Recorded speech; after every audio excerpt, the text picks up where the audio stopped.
Welcome to the Booking Club's first episode of 2026 with me, Jack Aldane. My first guest of the year is Lucas Oakeley, the novelist and book influencer whose debut title, Nearly Departed, brings us to Zeret Kitchen in Camberwell.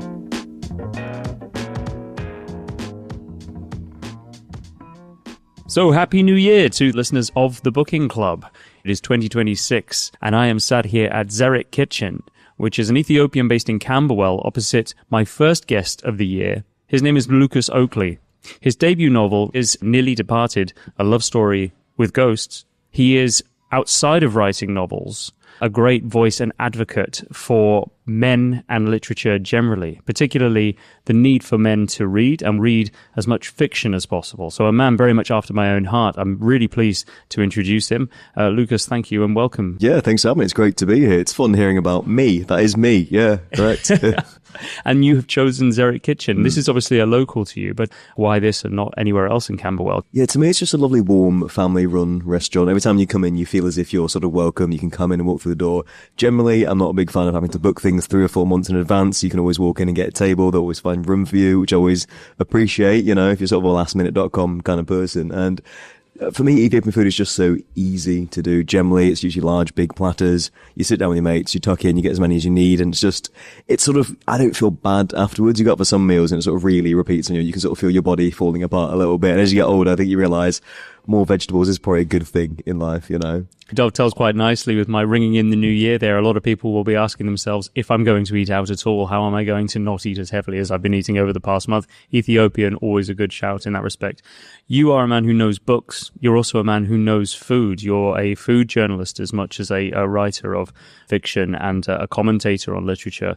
So when you choose a restaurant, it ain't for nothing. No, yeah, it's work basically. Yeah, always on. Yeah. How do you place Ethiopian food within the patchwork of cuisines in London? The thing is, you sort of they seem to be tied up a lot with the BYOB scene as well. I think it's almost like you get a lot of Ethiopians that now sort of do BYOB to get people through the door. You can come, bring your own wine, bring your own beers. I think it's a harder sell for a lot of people who maybe aren't familiar with the flavor profile. But honestly, it's not a massive leap from Indian food and curries. It's a similar sort of setup. It's lots of fresh vegetables. It's lots of generally vegan dishes as well. This place obviously does meat as well, but some of them are just vegan, which is quite funny. Andu Cafe in Dalston is one of those, and that's a great sort of date spot. I think it's like £5 for a whole platter. So it's still really affordable in London. It's really great. And I think, to me, it's just nice to try something you don't really have all that often. I wouldn't even know where to start cooking Ethiopian food at home. If I eat Italian, I kind of know what I'm doing. I can cook a pasta. I sort of know the right ingredients, the right spices, the right sort of methods of cooking. With Ethiopian food, I've got no idea how to even start with it, which I quite like. I love that. Let's talk about your first book. Yeah. Nearly Departed. As I say, it's a love story with a slightly spooky edge to it. How has the experience of writing your first novel been when you look back? It's been good. It's been very long, I would say. I think the thing no one tells you about publishing is kind of the timelines are achingly slow and things will move at a snail's pace, and then suddenly everything will happen all at once. So I think getting an agent took me maybe over a year, potentially, kind of just sending to agents, trying to have different relationships, having conversations with people. That was probably quite a long process. Writing it itself took me 3 years. And then I think once I found my agent, we went on submission, we signed the book deal within a month, potentially. And then it came out like 9 months after that. I think it all happened very quick, very fast afterwards. But it's quite weird sort of it being a product that other people have now. Like, it's no longer my thing that's just for me. It's now for the public, and people can say what they want about it, and people can read it if they want to read it, and they can not read it if they don't want to read it. And it's weird creating something that's so personal and then becomes a public product in a lot of ways. I know this is maybe a bit of a premature question to ask. The book only came out 7 months ago, but do you already have ideas for the next book? I was sort of lucky and unlucky in some senses. Well, I just got a 1-book deal. I think sometimes as an author, if you get a 2-book deal, it means you're tied to a very tight timeline of when book 2 needs to come out. If your publisher wants the other one straight away, you need to make sure you're on the right path as soon as the first one's done to start writing, start getting the wheels in motion. I didn't have that pressure, so I'm working on the second manuscript currently. I don't know whether we're going to be able to sell it or not. I got quite lucky where Nearly Departed was the first book I ever wrote. I know a lot of people, a lot of fellow writers who have like 4 or 5 dead novels that they sort of wrote were never really made it that far, never got published, never saw the light of day. Luckily, the first one I did, so I'm sort of due. Maybe the second one's not going to go anywhere currently, but I have it done. I've still got plans to keep writing. It's just to me, it's anxiety of knowing if the second book is basically going to define my career in a lot of ways. I think with the first one, you get a free reign of being a debut. You can kind of do what you want. I think if you do a second book that's very similar, maybe you're going to be pigeonholed as this kind of artist. If you do one that's completely different, maybe you're going to be seen as a different kind of artist. To me, it's working out who I want to be as a writer and where I'm going to sort of make the next step, I think. Getting into the story of Nearly Departed, it begins with a death. Tell us about the premise to the book, how it came about, and maybe just tease a little bit about the plot, just enough to give us a sense of what's going on in this story. It's a twofold sort of thing. Unfortunately, I worked a few years back. I actually used to work in Clapham, and I essentially saw the incident that sort of sets off the plot. So I saw a woman go into the back of a truck and then she died. And then I obviously didn't know who the person was. I just had to go to work and keep working throughout the day with this sort of lingering at the back of my mind. And then she was cycling, She was cycling, yeah. And then the next day there was sort of flowers left there and there was sort of this weird memorial there. And every time I sort of walked by it, I was reminded of that, but I also didn't know the person. So as much as I wanted to empathize, I was so distant from it. It was quite difficult. But that's potentially someone's sister, potentially someone's daughter, someone's mother, someone's, loved one. And that got me thinking what it would be like to be that person on the receiving end of that. On a random Wednesday, your life's completely turned upside down. And then the impetus of the book wasn't sort of the raw, fresh grief that you experience after that. I don't think I was in a place I could write about that. I also don't think there's much plot that happens. I think after something like that happens, your life is basically shit, and it's going to be shit for a really long time, which doesn't make for interesting writing necessarily. So what I want to do is skip forward 3 years to a time where maybe you feel as if you should start moving on with your life. The world around you has moved on a lot. It's almost like coming out of a coma and going like, right, what's happened exactly? Because you've been stuck in grief and stuck in this place for so long. You've got to try and work out the world's moved around you, your friendships moved around you, trying to pick up back the pieces of your life and hopefully move on as well.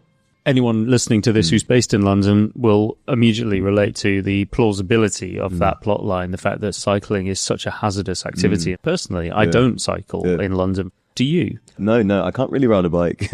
So, maybe getting out some really emotional stuff at the start, be like, I hate bike riders. I've not done it in years. I probably still could give it a cycle, but I'm not a confident cyclist. I think in London, generally, to me, it's just not worth the risk. I don't know. You get people having 3 or 4 pints and going on a line bike, and I think it's mad. But that's the thing. Even the most confident cyclist in London can still come a cropper. But there we have it. The scene is set. A woman dies, and the guy whom she is then with has to pick up the pieces of everything, including himself.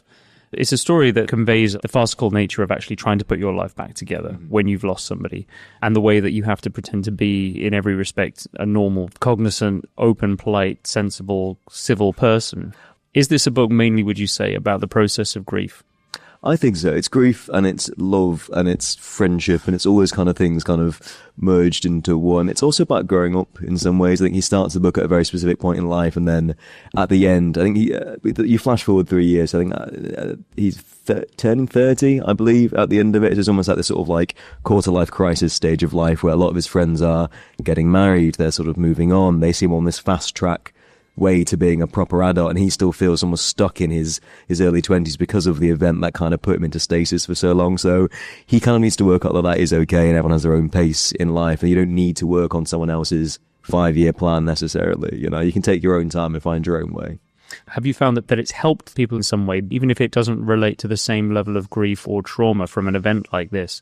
Yeah, I mean, definitely. I've had a few sort of men reach out to me. It's nice to sort of see it's landed with men as well as women. I think it's written in a genre that you would probably, that stereotypically say is sort of women's fiction or aimed towards more female audience. I think that's probably is true, but I've had quite a few men reach out saying they felt very seen by the fact it's a male protagonist who's sort of quite awkward and quite anxious and sort of doesn't really know what he's doing with life, and that's kind of okay. And I think you don't see enough. I think you saw a lot of books in the 90s written about that. I think you see a lot of less books written now. I think in the 90s you had sort of, like Nick Hornby was doing it, Martin Amis was kind of doing it. There's lots of sort of neurotic men cutting about. There's less neurotic men in fiction now, I think, from a young perspective, definitely. I think maybe the 50s, sort of like 40 age mark, there's a few more sort of like middle-aged divorce novels from the male perspective, but there's not many like quarter-life crisis books from a man's point of view. This did remind me a lot of High Fidelity, actually. I was a big fan of the film as well as the book, with John Cusack and Jack Black and others. How do you reflect on the way that you've portrayed men versus men in similar books written in the past? I mean, it's hard to kind of like judge people for writing off the time, I guess, in some ways. I think you do read those books back and like the amount the word tart kind of comes up is egregious, but also back then that's kind of how the world worked, and they are sort of naturally a bit more blokey. And I think Nick Hornby's probably more blokey bloke than I am in some ways. So I don't think I can necessarily write the book like that. I do think something I actually wanted to do was kind of be slightly more vulnerable in it. I think sincerity is something that's generally quite difficult to do in fiction without coming across as a bit of a wet wipe. So I wanted to make sure it was like sincere and it was at least a little bit vulnerable, because I think there's not enough books out there that are comfortable doing that. And it is okay to do that. It's okay to say you love your mates. It's okay to, like, you know, be an emotional person. So I want to try and get that as a through line message. I think it means it probably ends up being slightly sentimental at times, but I don't necessarily think that's a bad thing, you know. Do you know one thing I'm not seeing on the menu here? I'm not seeing the word injera. I think it's because everything comes served on it in like a big sort of plate, essentially. One of the items that I mentioned to you at the beginning here was what they call the Zeret surprise. A combination of beef wat, that's W-O-T, chicken tibs, atkilt alekia, I'm probably butchering all of this, misa wat, tefin misa wat. And what is a wat? A wat, I believe, is a type of curry. When it comes to the starters... what was the one you recommended? Katenya. Spicy bread topped with house-made sauce. That sounds great. So we'll have some of that, and then we'll have your Zeret surprise. Perfect. So, Lucas, tell me, where were you born? So I was actually born in Sharjah, which is in the United Arab Emirates, back in the day, back in the 90s. Hang on. Where do you get your accent from? No one knows. It's a long-running mystery of why I sound like the way I do. I don't really sound like many of my family members, but I also don't really sound like anyone I grew up with. Your mum is from... My mum grew up in Essex. She's like East End. And my dad grew up in Kenya, and then he moved to Bahrain. He lived in the UK for a little bit and then fucked off, basically. So this distinctly northern accent, we do not know where it's from?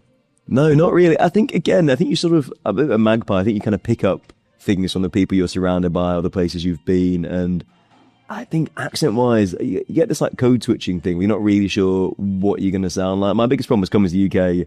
Immediately, every bus driver assumed I knew what the bus was or how to use the bus, and I had not a Scooby-Doo. I came on going like, can you help me out? Like, you're taking the piss. I'm like, honestly, first time on the bus, what am I doing? So it was a bit of a culture shock like that. But I think growing up there, it used to be quite quiet and quite relaxed, and now it's a bit like Disneyland. It's gone a bit mad. This is traditional Ethiopian tea made from cardamom, cinnamon, clove, and I'm absolutely loving it. And you've ordered what looks like an Ethiopian beer. Yeah, it's called Habesha beer, and it says cold gold. Cold gold, yeah. A couple of episodes ago, I was speaking to Matthew Sweet, and he produced a beer at the Indian that we were at called Gurkha beer. Mm-hmm. The slogan to which was "Brewed to cut the sharpest thirst." Ooh, well, which that's was poetic. Yes, it's right. It had a good meter to it. It was almost like drink a pint of milk a day. But I love that too. Cold gold. Cold gold. It does what it says in the tin, doesn't it? Short, sweet, bang. Yeah.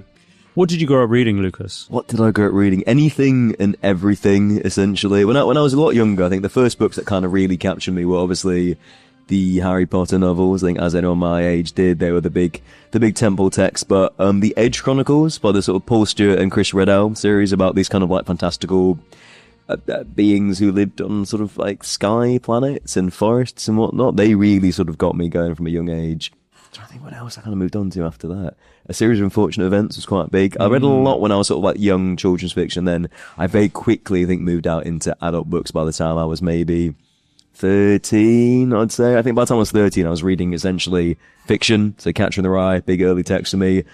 Submarine, who I think it's by the author, it's called Joe Dumthorpe, I believe. That was quite a good one when I was a teenager. And then I loved the books we read at school. I did find them genuinely really enjoying me. To Kill a Mockingbird was fantastic. A lot of American fiction, so Steinbeck's always been quite big for me. Catcher in the Rye was on our syllabus when I was back at school in the mid-noughties. My class read Of Mice and Men, a book that I'm actually quite keen to go back to now for a number of reasons. I don't know if you've seen the film Bugonia. No, not yet. Is it good? Yes, but one thing that it reminded me of was Of Mice and Men, mainly because of the duality of the two main characters. I, however, wished that I had read Catcher in the Rye at school. I read it independently at the time and remember loving it. You might have loved it because it was outside of school, though. I think exactly being taught something just kind of ruins the fun of it quite really a lot. does. If you're looking at the symbolism and you're reading it for metaphor, you're reading it for all these kind of things, it does make it feel like homework because it is homework. I think being able to read for pleasure, you feel as if you own it a little bit more because you did something actively. You made a choice and you're doing it in your own spare time. And it feels as if you're almost like cheating the system in some ways. Food has arrived. What do we have in front of us, Lucas? This is the bread covered in the spiced butter, I believe. It looks pretty good. It's almost shaped like some sort of sun symbol. They're sort of like triangles of bread meeting in the middle to make a little tower. Catania. Let's dig in and see what it tastes like. It does look delicious. It looks sweet. Yeah. It's not sweet. No, it's not. It's in fact spicy. Very subtly spicy too. Yeah, it's lovely. So as I mentioned at the top of this episode, Lucas, you're a great advocate for men reading, particularly reading more fiction. I assume that you've done a few gigs around the release of this book here and there, perhaps going into schools and speaking to boys about this. You have a great series on your TikTok account, which is 5 Books for Boys, where you recommend 5 books for boys. How have you found the conversations with them have gone on the subject of reading and in particular of reading things that never happened to people that never existed? Yeah, it's been really interesting. I've done a few different things related to it. I mean, I've done a few school visits, which has been very fulfilling, but also quite daunting. I think having to speak to teenagers is terrifying, and looking at them all, they're a hard audience, I think, but they're also, I think being able to speak to, having been a young man and being at school at that age, I kind of know the impact that someone who's sort of older and slightly more successful, or sort of figured it out in some ways, means a lot to you, especially if you're slightly awkward, you're a bit nerdy. You kind of need someone to be like, okay, look, it's going to get better. You don't need to be the perfect, most popular person now. Like what you like. It's completely okay. I like something that was seen as feminine when I was younger. I ended up going to university with a course that was basically 80% women. Hey, that's pretty cool, boys. And this sort of thing, being able to speak to them at a level and just not pander to them is really important. And I was at the pub like a few weeks back, and literally we're just about to go into another place, and I had like 3 or 4 blokes come up to me like, mate, what, hey. And I was like, oh, fucking hell, what's going on here? I turned around, and then these 3 young men who were like, I think 20, 21 potentially, came up to me and like, oh mate, I love what you're doing. I watch your TikToks all the time. You're getting men to stop gooning. It's incredible, you know? So I was like, it was such a strange experience, because I was so surprised by it, and I was so shocked that they didn't want to just like ask me to buy them a drink. I was like, oh no, I've actually touched people who wouldn't have ever read a book otherwise. That's brilliant. And that reminded me that it is important to do that. And again, I think aiming to be sincere online and being sincere as a person is quite important, because I think there's the new generation have got this like anhedonia and this nonchalance where they kind of don't want to be seen to be passionate about something, and teaching them it's okay to be whatever it is you're passionate about. If it's planes, trains, automobiles, just be passionate about it and let yourself get into something, you know. One of the signature things about your videos, particularly on your TikTok account, is that you start off by telling them, stop talking to ChatGPT and read a book. Stop Googling flat earth and read a book. Yeah, get off Reddit and read a book. Books and social media are a difficult mix, aren't they? You're asking somebody through a medium that gratifies instantly to do something that's not instantly gratifying. And books have a way of pushing up against people's comfort zones, stretching their tolerances. What do you think is one of the biggest challenges of getting men to read anything at all if they don't read? And then secondly, of getting them to read fiction if they don't read fiction? I think a lot of it is just habit forming generally. I think a lot of people in their day-to-day lives, if they don't read, can't see time where they would read. If they go to work, people have busy schedules, you've got a busy commute, you do X, Y, Z.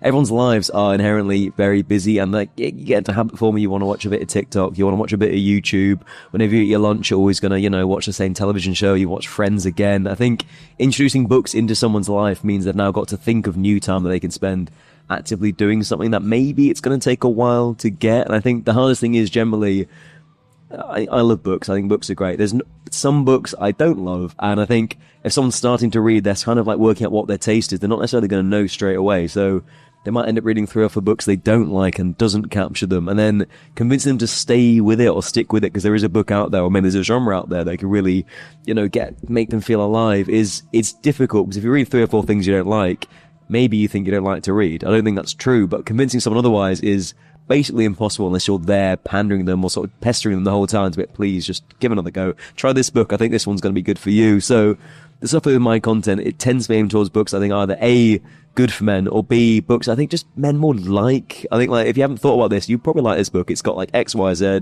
It's got enough elements there that are so easy to get into. Hopefully it'll then spark you to read more books afterwards. Kayla Moran recently said, I think off the back of her book, What About Men, that growing up, boys are, if they're encouraged to read, are encouraged to read books that are about great adventures, quests, overcoming obstacles, adversities, and ultimately winning the day. And the girls are taught much more early on to read books about human relationships. And she says this starts to get the ball rolling for different worldviews that men and women tend to have. Yeah. I mean, men are obsessed with self-improvement. I think it's this thing where they want to maximize every single second of your life. It's why people read books like Atomic Habits or Rich Dad, Poor Dad. And then even then, like, you're right. I think with fiction, there's almost like every fiction book needs to have a goal. There needs to be some sort of quest. There needs to be some way to achieve something. And at the end, someone will win. And there are winners and there are losers. But I don't think a lot of men are comfortable with knowing what to do after you win something. And I do get a lot of feedback with the books I recommend is, does it have a plot? Is there a narrative thread? What happens at the end? Where does it go from A to B to C?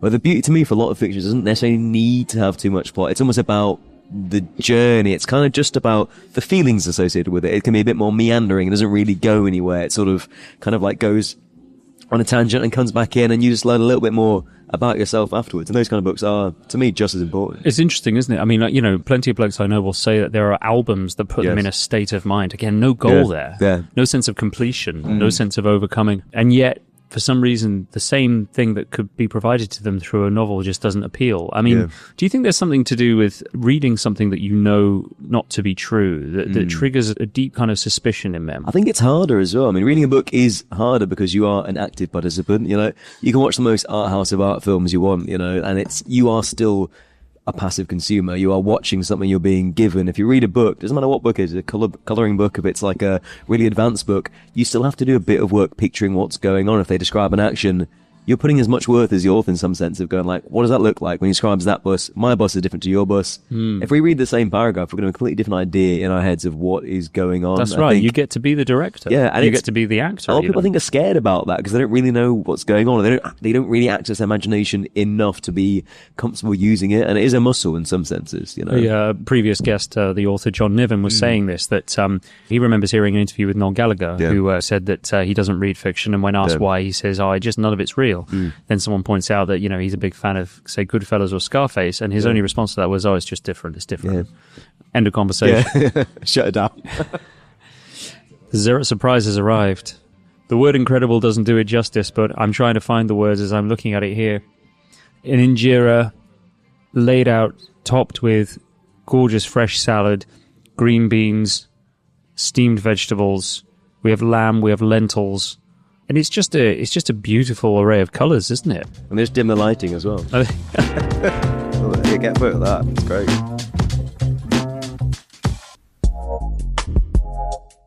To all you hardworking small business owners out there, if you're tired of feeling invisible online, there's a solution to that. Total Solutions. It's your modern-day Yellow Pages. You could be a service provider looking for more clients or someone simply searching for the right pro to get the job done. Either way, Total Solutions connects local businesses with local people. The platform has now surpassed 100 signups, and you can upload videos and pics of your services. So if you're seriously ready to grow your business, head to TotalSolutions.com and join the community. That's Total Solutions with a Z.com. Zeret Kitchen is filling up now. We have come to the end of our wonderful Zeret surprise. What did you make of it? It was delicious. I think my thing is I love that every single spice level is slightly different as well. And it's quite hard to work out what's spicy, what isn't spicy, what tastes like this, what tastes like that. And then by the end of it, you kind of figure out exactly what your favourite is, and then it's gone. I mean, I know, obviously, you grew up in the UAE, right? But the one-person plate, knife, fork, and the privatisation of food that kind of encourages, what we have here is a real reminder that food can be enjoyed together with somebody, but that there's a real interesting science to sharing food off the same plate in that way. It's a great way to socialise kids, I imagine. A very healthy way to socialise kids around food, around feeling full, around letting other people eat, don't you think?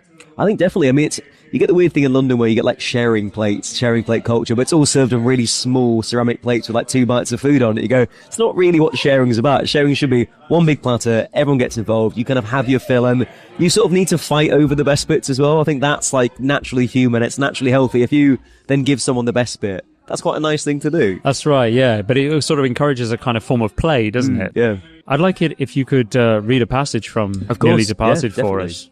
Okay, so this is from a section, it's a chapter called Plenty of Fish. For some context, Joel is essentially going on lots of dates to try and find someone that he can finally move on with. And this is one of the many disastrous dates that he goes on. Chloe looked perfect on paper. She had style. She had an interesting job. They went out for dinner at a smoky Ojibwasi, swiftly realised they had nothing at all in common, and were forced to make stilted conversation over their plates of congealed hummus and labneh for an hour and a half. Joel met Daisy at a house party and ended up going back to her place, a warehouse she shared with 2 visual artists, 3 DJs, and a primary school teacher named Dean for a coffee, which was 2 lines of ket, and a one-night stand. They made love tenderly behind an IKEA room divider. Joel stared at a rose of damp on the ceiling afterwards, feeling empty and unsatisfied. He listened to the gentle scratch of Dean's red pen as his sun came up and elbowed the city awake. And then there was Cynthia, a massage therapist who Sam had set Joel up with. She was a friend of Holly's with firm, plate-sized hands, and a grating way of ending every sentence with a stress that made it sound as if she was constantly asking the world a question. Cynthia was a nice person, mostly. She had opinions, taste. Her arms were peppered with fine-line Matisse tattoos that danced whenever she moved them. But what Holly had failed to mention to Sam was that Cynthia was already in a polycule with 3 other people. She scrolled through her phone at the bar, showing Joel photos of her boyfriends as he gazed sadly into her screen. They were all in tremendous shape. Overwhelmed by their Adonis belts and calculator abs, Joel's eyes welled with tears. She offered to give him a handjob under the table to cheer him up, but he told her he couldn't think of anything he wanted less. Cynthia left in a huff, and the bartender, feeling equal parts bemused and sorry for Joel, let him drink free all night. Plate-sized hands and calculator abs. I enjoyed Great that very foodie much. as well, I thought. Nice food moment. Lucas, think of every writer you can possibly conjure in your imagination from history. If you could take one of them to dinner, who would it be and why? I think it's probably got to be F. Scott Fitzgerald. I just think he'd be, he's a good time guy. He's famously known for being good at fun parties, being a raconteur, being a great conversationalist. And then just his writing to me is so beautiful and so perfect. I mean, I've read The Great Gatsby countless times. Tender in the Night is just one of my favourite books. And came to 100 years old this year. Yeah, didn't exactly. It gets out of warranty now, or copyright, so you can probably just rewrite the whole thing. It's great. To me, he's just such an interesting artist where he was obviously quite a conflicted man, but loved life so much, and his writing is so alive, and no one else can really write like him, because it is, if you wrote that nowadays, it'd be called overwriting, and someone saying, oh, this is too much, it's too mellifluous, it's too poetic, but he's just a really romantic man. I'd love to sit him down and be like, what's going on? Were you always this way? Are you actually as fun as you seem in real life? Do you think you could keep up with him? Obviously, no. I think I definitely could not. He seems to be a massive drinker. I think I'd probably be under the table by about 11 p.m, but I wouldn't regret it 1 second. What's the best book you read of the year just gone, 2025? It's probably going to be Travelling in a Strange Land by David Park, which is an Irish novelist. So I've actually not read any of his other books before. He's relatively well known, I think, in Ireland, but less read outside of it. And the book it's about a father driving to pick up his son from university. His son's ill, so he's got to go and pick him up for Christmas and bring him back home. And basically, the whole thing is just the dad in the car, and on the way, the plot unfolds where you find out he used to have another son, and it delves into the family dynamics and his role as a father. And it's just a really cerebral, beautiful, very sad book about a man kind of looking back at his life and trying to work out who he is and where he's from, and whether he's failed his son in any ways while doing something that's such an inherently good act. That I'm not even a father, but I find it really emotional being a son of a father. Kind of it's one of those ones, I think, as a man, it really hit the spot for me and made me call my dad afterwards. Lucas, it's been an absolute delight to sit here at Zeret Kitchen with you in Camberwell and discuss your debut novel, Nearly Departed. When it comes to the subject of men and books and fiction, needless to say, we have unfinished business, and I look forward to talking to you again this year. More on that, watch this space. But for now, thank you very much. Thank you.